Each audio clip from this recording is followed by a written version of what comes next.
So we've looked at the Pythagorean theorem and what the Pythagorean theorem represents. And so now we're going to look at Pythagorean triples. Now we've talked about Pythagorean theorem and actually solving for missing sides, legs, hypotenuse, hypoteni. But let's actually look at what triples are. So let's do a little bit of a reminder. Pythagorean theorem. That means the sum of the squares of the two legs, the two smaller sides of the right triangle, because this is always right triangle, is equal to the square of the hypotenuse, the larger side. We've seen this over and over again. And remember, as a review, we talked about if you're missing a hypotenuse, then you add. So if I'm missing c, then I'm simply going to do a squared plus b squared. But remember, if you know c and you're missing either a or b, instead of adding these two to get this one, you're going to take this one and subtract whichever one you know to find the other one. And we went over that in the other video. So let's look at what Pythagorean triples are. Pythagorean triples are three numbers, a group of three positive integers, a, b, and c. Positive integers meaning we're talking about whole numbers, such that c squared is equal to a squared plus b squared, which is the same thing as a squared plus b squared equals c squared. If you remember, we have this nice thing called the symmetric property, and the symmetric property says when you have two equal objects, it doesn't matter which side of the equation they're on. I could, for example, write x equals 7, or I could write 7 equals x. Those both mean the same thing. So a squared plus b squared equals c squared is the same thing as c squared equals a squared plus b squared. So there's a reason we're actually writing it in this order, and you'll see why we're writing it this way when we get down to the converse, but it's the same thing. So for example, let's look at example 1 is 3, 4, 5, a Pythagorean triple. Well, when you look at these, you always take the smaller two numbers, and those guys are going to be your legs. If it in fact is a right triangle, we don't know. It's asking, is it a Pythagorean triple? Now, a Pythagorean triple means it's three numbers, three positive integers that can make a right triangle. So if it can make a right triangle, we know that a squared plus b squared must equal c squared. So I'm going to look down here at my numbers, and I'm going to designate my a, b, and my c. I'm going to call the 3 my a, and the 4 my b, because those are the two smallest sides. So I'm going to call one of them a, one of them b. And the big guy, that's going to be c. So in order for us to see if this actually does make a right triangle and is a Pythagorean triple, we have to test it out. So I'm going to take a, which is 3, and I'm going to see if 3 squared plus my b, which is 4 squared, does in fact equal 5 squared. Now, I'm going to put a little circle here. I'm not going to put equals. We don't know if they're equal yet. We're testing this out, so we're going to leave that blank. 3 squared is 9, 4 squared is 16, and 5 squared is 25. And again, I'm going to put this little circle here. The question is 9 plus 16 equal to 25? And when you add them together, 9 plus 16 is in fact 25. So 25 is equal to 25. I can go back and fill these in. This is correct. Yes, this is a Pythagorean triple, meaning 3, 4, and 5 do in fact form a right triangle. So I can draw a right triangle that has 3, 4, and 5. That is what a Pythagorean triple is.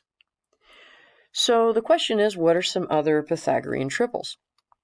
Well, I'm going to give you some basic Pythagorean triples.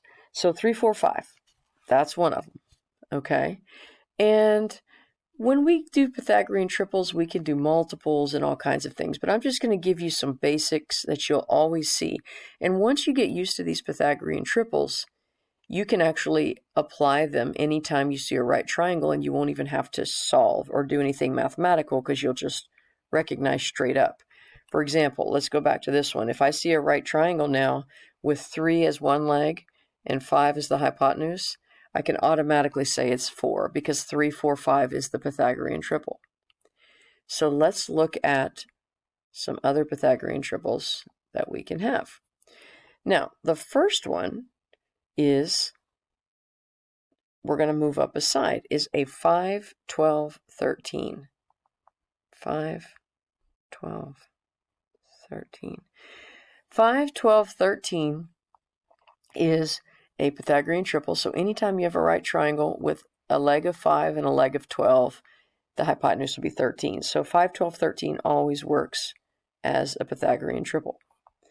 Then you have 7, 24, and 25. 7, 24, and 25 is another set of Pythagorean triples. And let me remind you again what Pythagorean triples are. Pythagorean triples means that you can actually create a right triangle with these three lengths. So that's the list of Pythagorean triples. Now, the next one you have is 8, 15, 17. That is another set of Pythagorean triples. Okay, so again, we are just looking at different sets that make a right triangle. And my last one is going to be, I'm just going to give you another example. And let's do 20, 21, 29. Now, there are tons of other Pythagorean triples. These are just some that you'll see that are kind of unique. You can actually take each one of these and build off of it. And I'll show you what that means in just a second. Because when you do these Pythagorean triples, you can also do their multiples. So by doing multiples in Pythagorean triples, what that means is when you have a triple, all of the multiples of that triple also make a right triangle. So for example, let's look at our very first triple that we did. I don't know what just happened to my triangle there. But 3, 4, 5 makes a right triangle. So 3, 4, 5 is a Pythagorean triple. We talked about that. So when I talked about multiples, what I mean is let's take another triangle. And I don't know why my drawboard program is doing this. It decided I wanted some curves in it, I guess. So let's make another right triangle, and let's actually double all of these. So I'm going to multiply all these sides by 2. That means that 10, 6, and 8 are my new sides. This also makes a right triangle. This is what's called a multiple Pythagorean triple. Whoops, not 6, 8, 5. This is what happens when you're really tired. 6, 8, 10. Because 6, 8, 10 is a multiple of 3, 4, 5. It is 3, 4, 5 times 2. And let's go a little bit further. And let's try one more. So what if I were to multiply all of the original numbers by 3? So 3 times 3 is 9. 5 times 3 is 15.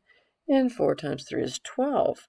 So 9, 12, and 15 is also a Pythagorean triple. And these three are all multiples of 3, 4, 5.